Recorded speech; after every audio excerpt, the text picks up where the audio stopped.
बहुत पुरानी बात है। राजा दशरथ अपनी 3 रानियों कौशल्या, कैकेयी और सुमित्रा समेत 4 बेटों राम, भरत, लक्ष्मण और शत्रुघ्न के साथ कौशल नाम के राज्य में राज करते थे। एक अन्य राज्य मिथिला के राजा जनक थे। जनक की रानी का नाम सुनैना था। इन्हें जुते हुए खेत की मेड़ से एक बच्ची मिली थी।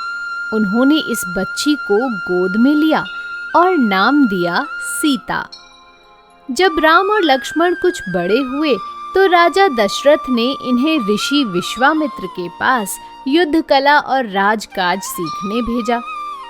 वक्त गुजरा, सीता की शादी की उम्र हो गई तो राजा जनक ने सीता स्वयंवर के लिए बहुत से राजाओं को निमंत्रण भेजा।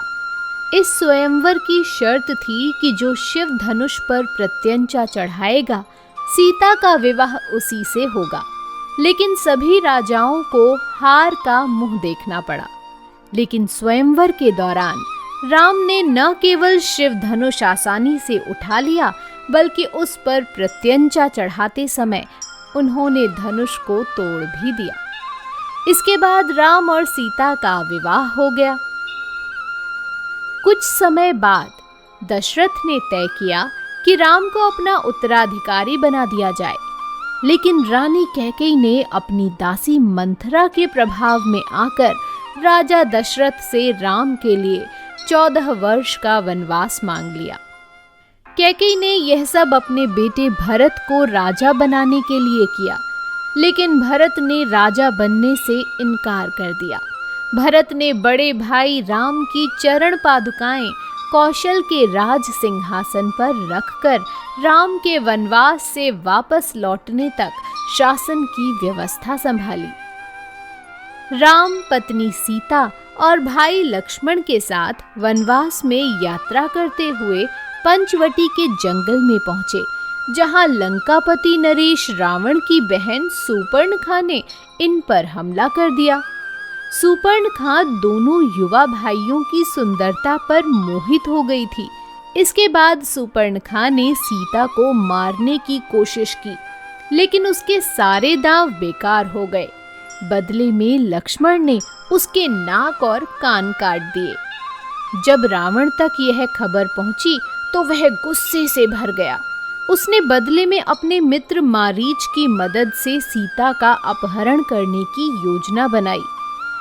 मारीच सोने के हिरण का वेश बनाकर सीता को लुभाने के लिए पंचवटी पहुंच गया। सोने के हिरण को देखकर सीता ने राम से उसे पकड़ कर लाने के लिए कहा। राम जब सोने के हिरण का शिकार करने के लिए गए तो लक्ष्मण पर सीता की सुरक्षा की जिम्मेदारी छोड़कर गए। इस दौरान लक्ष्मण को जंगल से राम की चीखें सुनाई दी। लक्ष्मण कुटिया के आसपास सीता की सुरक्षा के लिए जादुई लक्ष्मण रेखा खींच जंगल की ओर चल दिए। लक्ष्मण के राम की खोज में जाने के बाद सीता कुटिया में अकेली रह गई। इस बीच रावण अपनी कुटिल योजना को लागू करने के लिए साधु का वेश बनाकर कुटिया पर पहुंच गया। रावण ने सीता से भिक्षा मांगी, जिसे देने के लिए सीता ने लक्ष्मण रेखा को पार किया। लेकिन जैसे ही सीता ने लक्ष्मण रेखा को पार किया, वैसे ही रावण अपने असली वेश में आ गया और सीता को जबरदस्ती अपने पुष्पक विमान पर बैठाकर उड़ गया। सीता की चीखें सुनकर जटायु नामक गिद्ध ने रावण का रास्ता रोकने का प्रयास किया, लेकिन जटायु की यह कोशिश सफल न हो सकी और वह रावण के साथ युद्ध में घायल होकर जमीन पर गिर गया। सीता की खोज के दौरान राम लक्ष्मण की मुलाकात वानर राज हनुमान से हुई। हनुमान ने इन्हें अपने राजा सुग्रीव से मिलाया। सुग्रीव अपने राज्य किष्किंधा को वापस हासिल करने के लिए राम की मदद चाहते थे। राम की मदद से किष्किंधा का राज्य हासिल करने के बाद सुग्रीव ने अपनी वानर सेना को सीता की खोज में चारों दिशाओं में भेज दिया।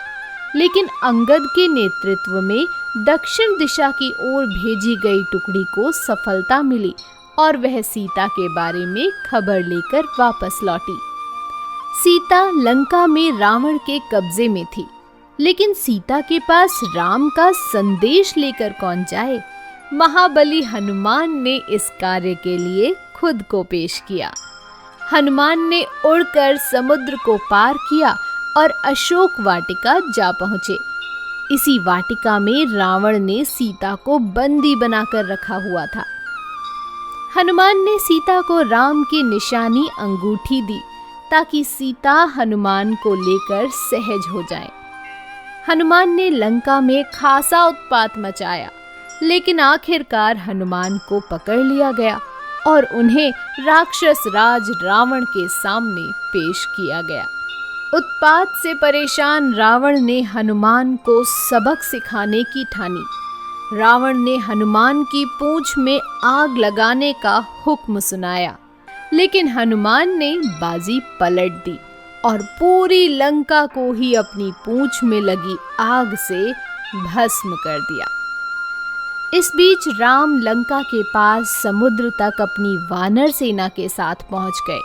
उनकी वानर सेना ने समुद्र पार करने के लिए पत्थरों और शिलाओं का एक पुल बना दिया।